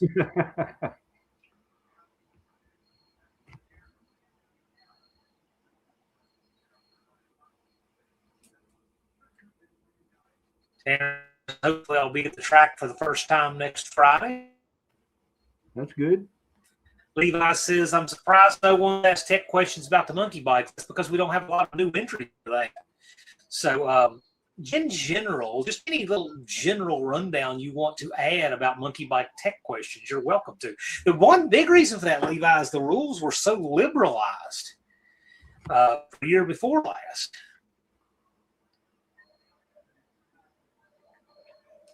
Joe apologizes to the Mopar people for the red light against Little Possum. Joe is our two-time and defending No Name Nationals Friday bracket champion. Now, I don't have it handy, the top of the bracket trophy. We do have the top of the Triple Crown trophy here. I don't know if you'd seen that, Joe. Here's the top of the Triple Crown trophy. Nice. Yeah, you like that? That was somebody's happy little accident lighting the sunshell at CRT, and Coke decided to have it plated for me. So big shout out to John Coke for that. Father Flanagan. Yeah, the one and only. Heavens Mopar Scott says I'm about to release the Duster videos finally, if anyone's interested or curious. Yeah, it's great. That's awesome. Indeed it is, Sonny Joe. Tanner says if I was a bracket racer, I'd come after Joe, but I'm no bracket racer. Everybody's coming after Joe. Joe knows what it's like to have a target on his back. He's like one of those No Name Nationals final bosses, if you know what I mean. Colleen says Damien pulled a muscle in his back at work and is sleeping. Otherwise, he'd be asking questions. Well, he can. The best thing to do, Colleen, is get him to email them to me, because that's the easiest way I can share with Deke and we can work things out. Yep. Joe says the pot will be worth trying. And I'll tell you, on that note, when we have our bracket champions in here next week, a week from tonight, that's a good time to talk about that. We're going to be talking about the pot for the bracket race. And just Mopar Joe, what seems like his now perennial bounty. You know, it started with this bounty of Copes, and it's grown into something every year now, it seems like. It's pretty cool.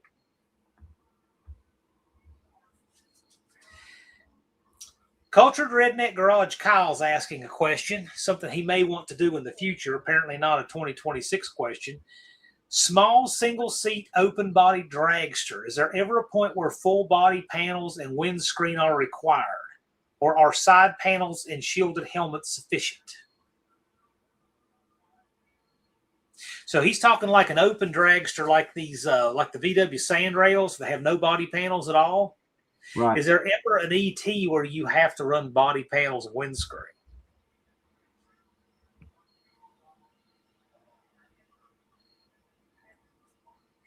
No, I don't think so. No, I'm not sure of that, but I don't think so. So is it a front engine dragster or a rear engine dragster? Yeah. With a 632 big block with 3 kits on it and a supercharger.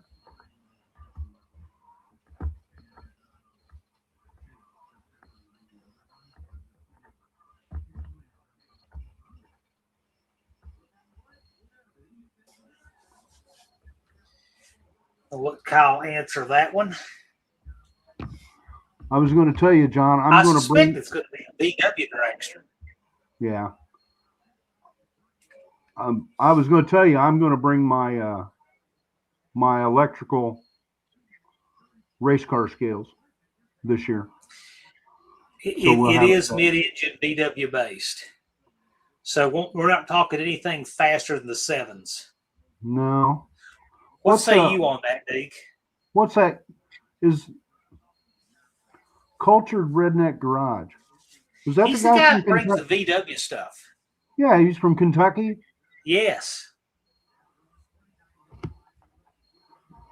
No, the way he had his car, he had it set up right. I mean, it was safe and all that. Yeah, I don't have any problem with it having no body panels or windscreen.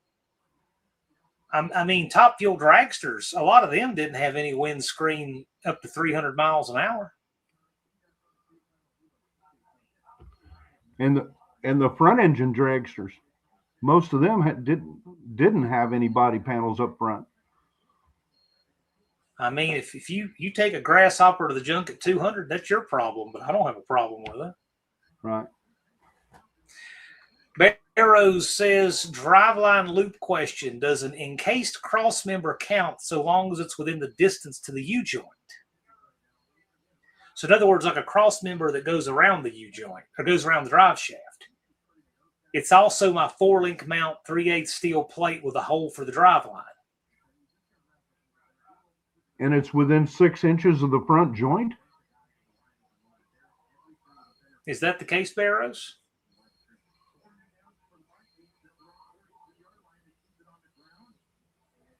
That sounds actually stronger than the 2 by 1/4.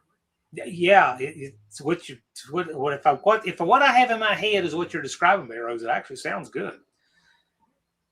Joe said I'd sign up for a scale. Does the Triple Crown guys need that? I think they have a scale covered, but the place to ask that is ask Dallas and Professor P.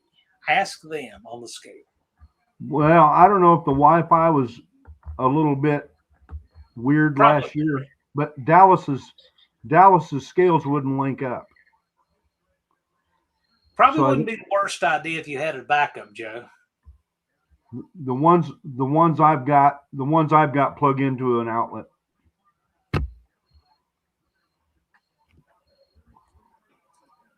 We've had a lot of really good questions tonight. Is there anything that you want to put out there, Deke, like observations one year to the next, just things you proactively want to remind people as we are now 33 days and, 2 hours and 27 minutes away? Is there anything you want to just put out there proactively? Fix your oil leaks. Fix your coolant leaks, which should be water. Make sure your stuff, your battery hold downs are, what they're supposed to be, because now in this day and age with Chat GPT and AI and all that on Google, you can find that information on anywhere online. But it's the same thing that we've preached for 5 years, right, John? Yeah, and we do this live stream because we find it helpful for people in the community to ask questions, to get context. Other people in the chat have done it, and we do this every year because we just find that it makes it easier for everybody to get through tech and everybody to be safe. And when you're counting down now, you're into double digit on days. It is easy to overlook things, because you've got so many things you need to pay attention to. This is why we do it. We could take the position that we just have a rule book that is out there on the website that you register on over 300 days in advance and just say, well, follow it and then show up, and it better be right. We could do that because that's what a lot of sanctioning bodies do. That's right. But we're actually trying to be proactive and helpful and offer this so that everybody can get the answers they need, and because ultimately we want everybody to race that possibly can safely do so. Absolutely. I mean, the last thing we want is for somebody to trailer there and not be able to race. But at this point, people have had so many opportunities to know what's expected of them, it just shouldn't be a problem.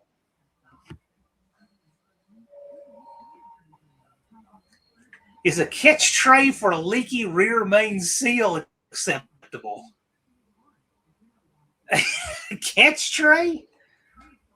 You better hope that car's automatic. Huh. Yeah, make sure it holds 5 or 6 quarts. Oh my gosh. Or, I know this is unconventional thinking. Sometimes I think outside the box. Maybe fix it. Yeah, how about that? Fix it. Yeah, so Cultured Redneck said having my rail buggy prepped for drag racing helped my inspection when getting it street legal. Exactly. Nice. Don English, the One-Eyed Cat, says, I'm glad I got my tech issues already settled. Yeah, so Don got up on the wheel and got everything done on his car and addressed all these little things and has really, really improved that car. It has become a model of good tech on that car. And it's appreciated on this end, too. Yep. It makes my job easier. Yep.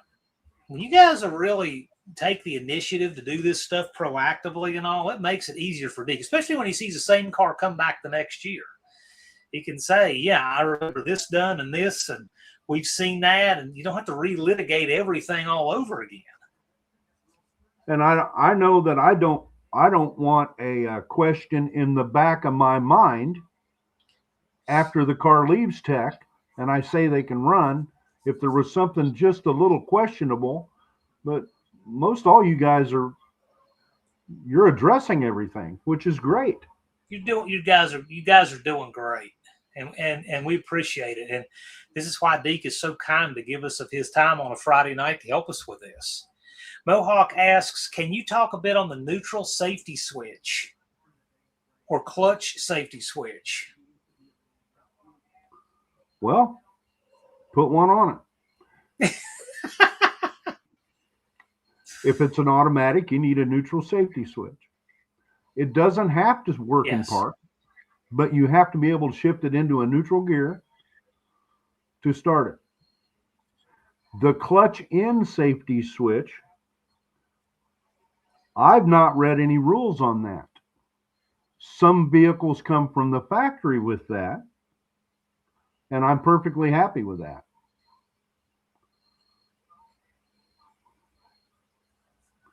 I will tell you that clutch safety switch thing, I actually, when I did a conversion, an LS and a T56 swap on a third-gen Camaro, back before those things were even popular, we did not have a clutch safety switch on it when we converted it. I don't personally like them because I don't like sitting there using all of your thrust against those main bearings with no oil on them. Yeah, so that's the reason I don't like them. Of course, people in parking lots who hit the key in first or reverse and slam into another car, they probably do like them to prevent stuff like that. But they're not part of the rule book. And does it start that easy? No, but it'll still jump the car forward. Right. Yeah. But yeah, the sanctioning bodies I've never found that rule for a clutch pedal switch. Stinger Salvage says my TKO 600 has a switch on the shifter, so it has to be a neutral start. That's a better deal. That is a good deal. Yeah. He realizes the catch tray is a niche item. Heavens Mopar Scott, 4 hood pins used on a deck lid to hold the metal trunk lid on is good, providing my welds that hold the brackets on are secure. Absolutely. Yeah, I don't see a problem with that. It's always good. It's good enough for the hood. It's good enough for the trunk. Sure. Lid. I mean, if you can hold a hood down with that, you can definitely hold a trunk lid down with that. The trunk lid doesn't have all that underhood pressure and force on the front of it. It still does, because I know coming over the back window, we can get that, yes, but it's not as much as the hood, and it's not as much surface area. Not in an eighth mile. Only 1 foot rubber fuel line, correct? Yes. You know, again, I know there are some cars, and there's always this example posed to me. It's some Ford from the 50s that came with more than 1 foot from the factory. I know there's that one example. There's some, I can't think what it is offhand, Deke. We get this question, it seems like about every year or so. There was one Ford that had more than 1 foot from the factory. And I think our answer to it is if you have that Ford that had more than 1 foot from the factory, and that car is stock, and that rubber is new and fresh, and you're running it as a stock piece, then knock yourself out. If you're that specific. But I mean, I don't even remember what that is. but and the vehicle that was a suction line, not a pressure line. Okay. I couldn't remember what it was. It was I knew there was some weird thing. Country Boy Rides Again. Howdy. Shout out to you. Just Mopar Joe. Tech from this event has made my car better. I try to run 10 races a year, and going through this list allowed me to improve my car. I didn't have a firewall in my car and didn't realize I needed it. James, so E85 is allowed. I know that's your question, and this is not Triple Crown. But outside of Triple Crown, is E85 allowed at the No Name Nationals? Yes. Is it allowed in Triple Crown class? No. That's a Dallas and Shane question. So when they allow it in Triple Crown is when it'll be allowed. But the No Name Nationals in general? Sure. Cut her down, Chris. Need a 440 for my 72 Roadrunner, Joe.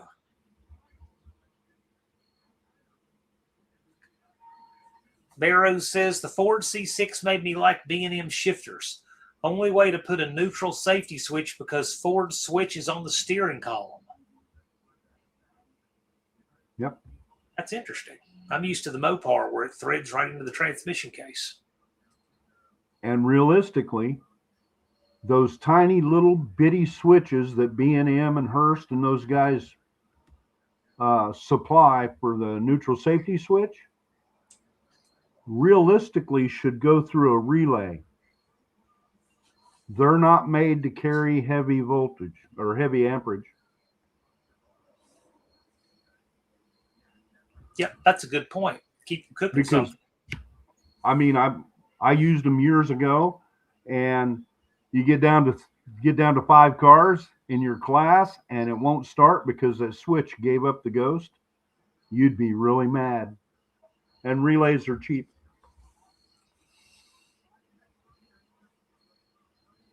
Well, we've had some great questions tonight.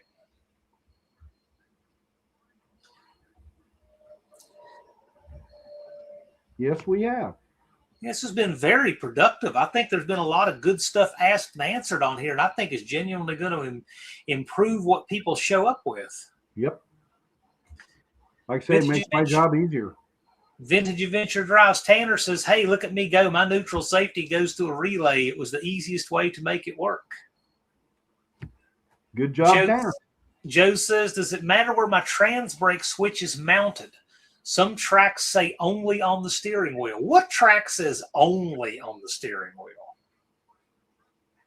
So they can police it. Frank Hawley's has his mounted right next to the wheel, right up over the dash. It's so the tracks can police it when they do a box, no box. Yeah, I guess. I hadn't thought about that. I personally don't like it on the steering wheels myself. I know guys that put them on their brake pedal. Whew. No way. I wouldn't do it.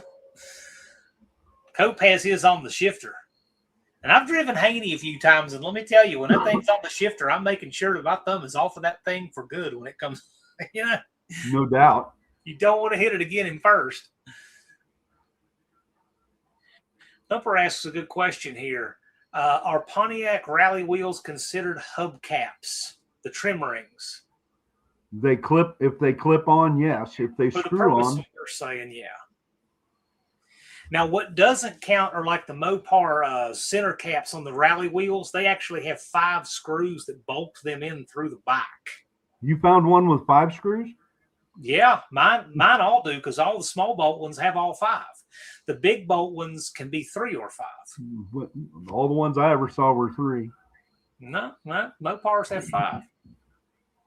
And those stay on. I've seen guys running those to 7s and 1/4. They stay on.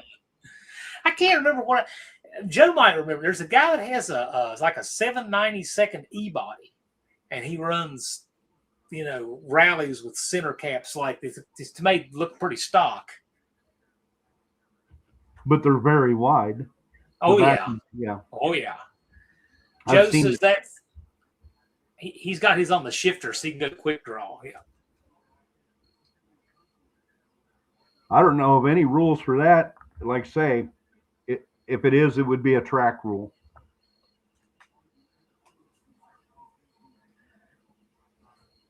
Barry Cuda says, for drag racing, is there a requirement to have something to prevent rear axle from moving? Leaf spring locator pins have been known to break.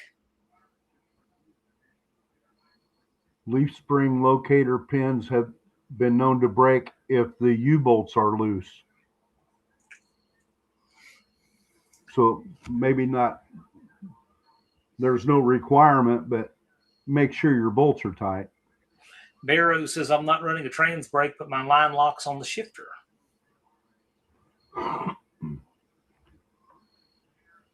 And for Kim at Bear Rose, if he could shoot you a picture of that that loop that he was talking about. Yeah, Barrows, please do that if you can. Send me a picture of that drive shaft loop you're talking about. Want to say hello to Dave Stovall Farms and Garage just joining, and Dakota's Timeout says, howdy, folks. T says, back in the day, everyone suspected one guy of running a box and foot brake. The button on the steering wheel is what gave him away once people started paying attention, leaving on the top bulb in pro. I have a friend in Southern Illinois that a few years ago, him and one of his buddies went over to Coles County Dragway, and there was guys running in no box, but they didn't make them remove their box. And they complained about it because they're running in these guys are running in the no box class, and they're watching them leaving the button off the top bulb. So they complained about it, and they basically told these two racers, tough shit. That is something too, guys. Remember, our Friday bracket is no electronics. It's a driver's bracket. All kinds of places you can run electronics and all that, but it's a driver's bracket. Come on, man. I certainly don't have a problem with trans brakes, but be a driver, man. Drive your stuff. And everybody's in the same boat. Equal playing field. Yeah. Manic Mechanic, good question. That John Coate might be able to answer.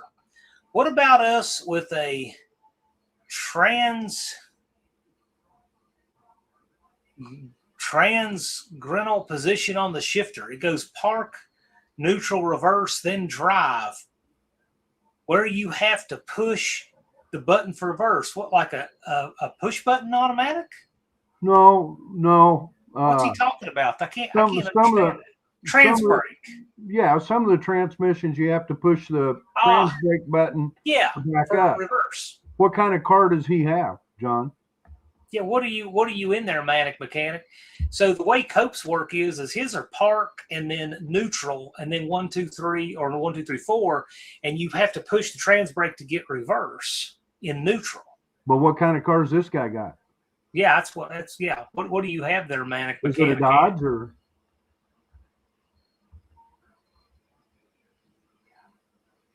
I mean, it would still work just like that, Manic Mechanic. You would still have a neutral safety switch for neutral. The only difference is that you're using the button for reverse. It's an S10 with a turbo 400. Well, he would have to, if the vehicle's still intact, just wire it through his backup lights.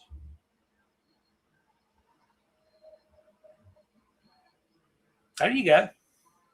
When the backup lights come on, it'll energize the circuit so you can back up. Barry Kuda says, I remember an article in Popular Hot Rodding which a leaf spring locator broke while racing the Project X57 Chevy. I'd just be happy to see Project X57 Chevy look like it did in that Hollywood Nights movie again. Oh, not with the electric motor in it? Yeah. When they did the electric motor, okay, my first instinct was, this is hot, rotten garbage. We all know it, right? But I also thought this is just going to be for a few years. It's going to get a ton of controversy, and then they're going to fix it back. And that's exactly what they're doing. That's what they did. Yeah, I knew it because I just knew that was going to be a publicity stunt. Well, I say if the U-bolts are in good condition and tightened correctly, I don't think you're going to shear that half-inch head of that center bolt, spring center bolt.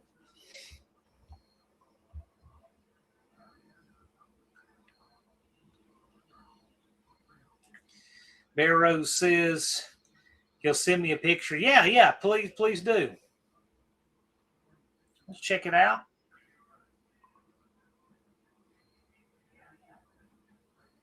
Yeah, that's a short wheelbase machine right there. I'm gonna just throw this in the chat again if anyone wants to use it. I'm putting my email in case anyone wants to send me any pictures of tech stuff. Feel free to do so.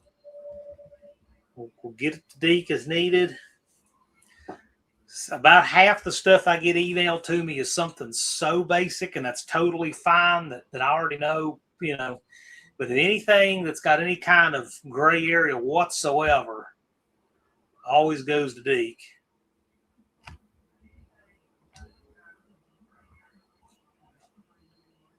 Uncle Tony isn't happy about a lot of things, Barracuda. No, but that was the whole point, to get people like him talking about it.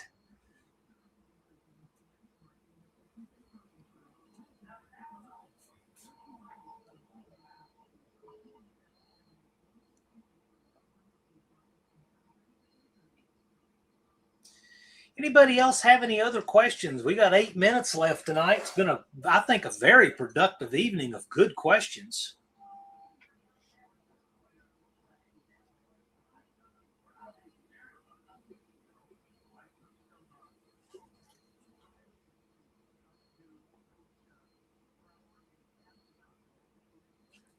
Anybody else have anything else?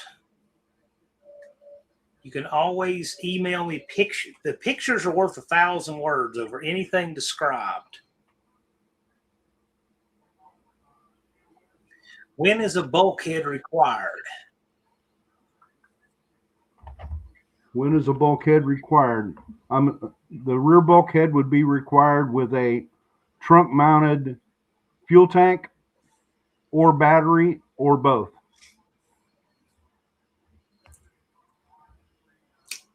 Got Jonathan Reed in here. He's got a question for Deke. He says, what brand bibs are you wearing, Deke? I am wearing Key overalls, the aristocrat of overalls. And by the way, Jonathan Reed, Jethro does not have his bone yet. So Jethro always leaves Jethro a bone. He's done that the last couple of times. I've picked some stuff up from him. I did a short on the Yellow Pages, and I pick up them there at his locker, and he leaves a bone for Jethro. Jethro doesn't have it yet because he chews that up while I do the report for the Yellow Books. So we do both at the same time. It's a ritual. Proper etiquette for sandbagging at the No Name Nationals. Racer said, any thoughts on lowering blocks on leaf sprung cars?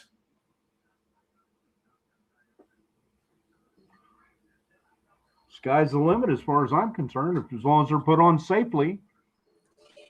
You know, unlike lift blocks on trucks, lowering blocks on cars kind of have a natural limit they can possibly have anyway. And 3-inch, you need 3-inch clearance under the vehicle. Right. So that's kind of self-limiting. Barracuda, this question explains your other questions. One-Eyed Cat says, real quick, battery box is bolted to the trunk, ratchet strap okay to hold the box lid? The battery, not the box, the battery needs to be bolted down. So have a battery hold down in the box? Yes. But then he's asking a ratchet strap to hold the box lid. Yeah, that would be fine just for the lid. For the lid, yes. because the lid is not holding, a 50-pound battery.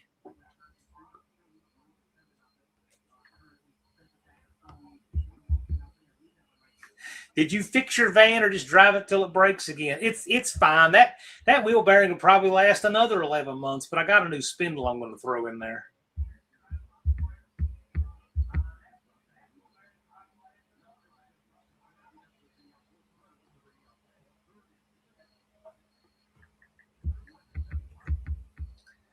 Thumper asks, what is the average airspeed of an unladed swallow? Okay. I would say 37 mile an hour. Big Mike asks, European? That it be in kilometers? Yeah.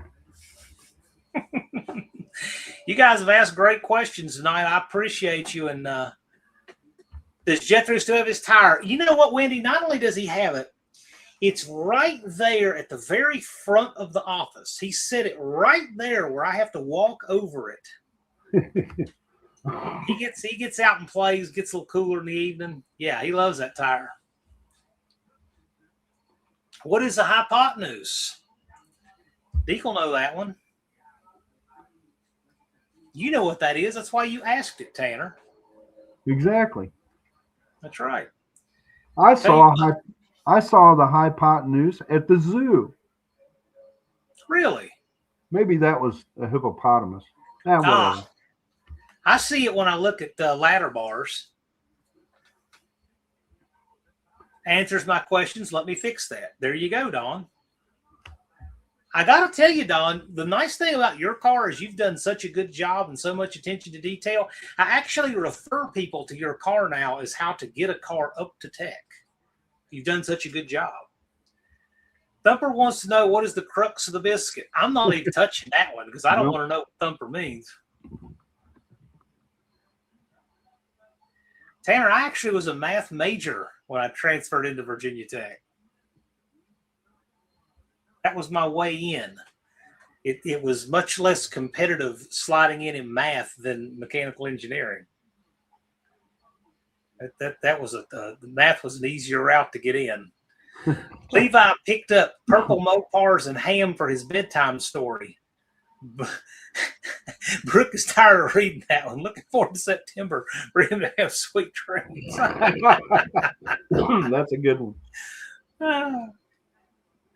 Mohawk says, I've got 33 days and change to get that spindle changed. Yeah, I do. I have the spindle. T's Good Time Garage sent it to me. He was so cool to do that. Jonathan says, just looked up key overalls. Nice. I've had Dickies for years. Are keys better? Keys are much better. They're much more roomy. They're more durable.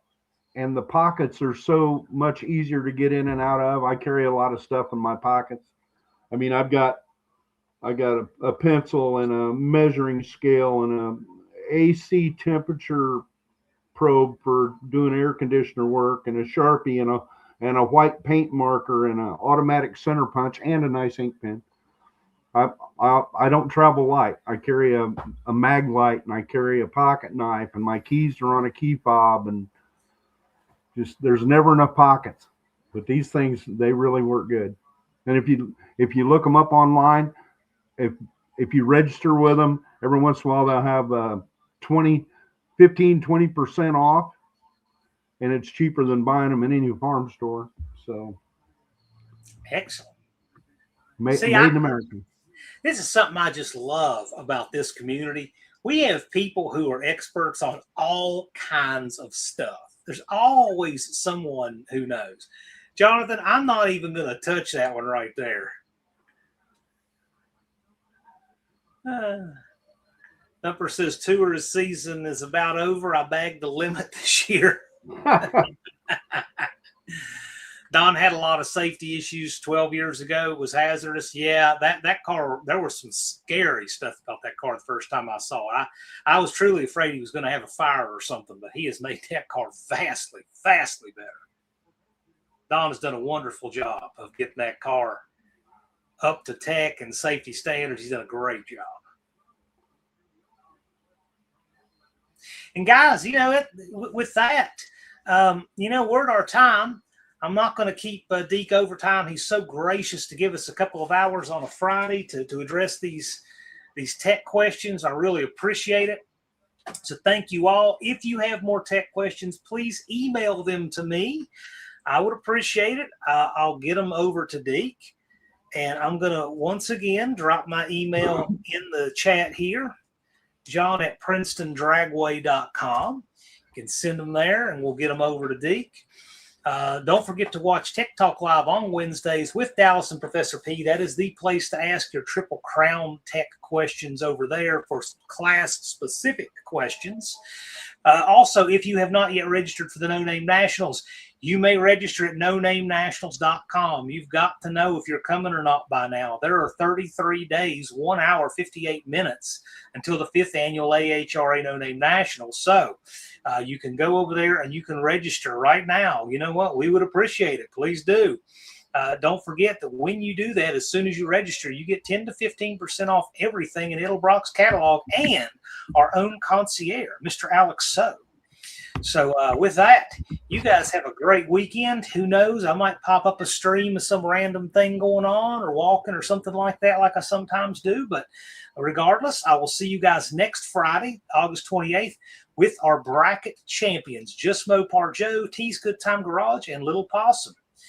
So come see us next Friday for that and more guests as we head down the stretch to the No Name Nationals. So with that, you guys have a great and safe weekend. Deke, if you can stick around just a minute after end of the stream, I got a tech question for you. Take just a couple minutes of your time after this. That's okay. Sure. So thank you, everybody. I hope I answered your questions properly. And looking forward to seeing everybody in about a month. You all take care. It's coming up quick. We'll see you soon.